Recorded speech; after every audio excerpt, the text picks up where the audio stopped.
મારા દરેક વાલા મિત્રોને જય શ્રી કૃષ્ણ। મારું નામ કમલેશ દવે, સામવેદ આચાર્ય, સુરત, ગુજરાતથી। મિત્રો, આજે આપણે વાત કરીશું કવચ વિશેની।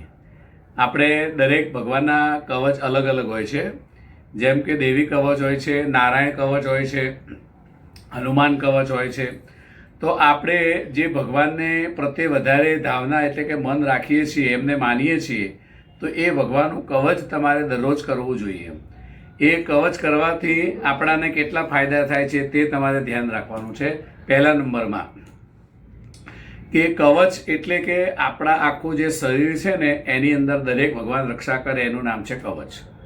કવચમાં એક એક ઝીણી ઝીણી વસ્તુ આવે, જેમ કે આપણા કાન, નાક છે, કાન છે, આંખો છે, આ જે આપણે પાંપણ છે, કપાળ છે, વાળ છે, જીભ છે, દાંત છે, ઉપરનો તળવો છે, નીચેનો તળવો છે, આપણી આંગળીઓ છે, નખ છે, આપણો ગુદાનો ભાગ છે, લિંગનો ભાગ છે, પેટનો ભાગ છે, સ્તનનો ભાગ છે। આ દરેક ભાગની ભગવાન આપણી રક્ષા કરે છે, પણ એની માટે આપણે દરરોજ નિયમથી કવચ કરવું જોઈએ।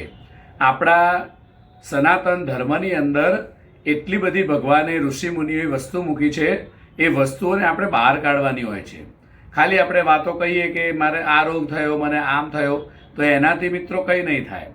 એ રોગ ના થાય એના માટે પણ આગળ જે વિડીયો બનાવીશું, હમણાં થોડા દિવસ પછી આરોગ્ય માટેનું એક વ્રત આવવાનું છે, તો એ જ્યારે આવશે ત્યારે એમાં પણ તમને સમજાવીશ કે વ્રત પણ કરવું જોઈએ।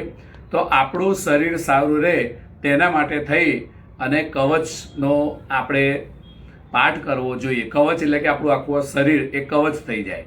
જો પહેલાંના જે રાજાઓ હતા એ ચઢાઈ કરવા જતા ને, એટલે બખ્તર પહેરતા। બખ્તર આપણી ભાષામાં, અસલી ભાષામાં એનું નામ છે કવચ। એ કવચ જો પહેરેલું હોય ને, તો ગમે જેટલી તલવારો વાગે પણ એમને કંઈ થતું નથી। આપણે કર્ણ જે હતો, એ કર્ણનો જન્મ થયો ને, તો કર્ણના જન્મ સમયે, જન્મતી વખતે કાનોની અંદર કુંડલ અને કવચની સાથે કર્ણનો જન્મ થયો હતો। તો મિત્રો, એ આપણે કવચનો પાઠ દરરોજ તમે ઘરમાં કરશો, તો એ કવચનો તમે પાઠ કરશો તો જરૂરથી તમારા શરીરની અંદર કોઈ પણ રોગ નહીં રહે ને નહીં રહે, એ મારી પાક્કી ગેરંટી છે।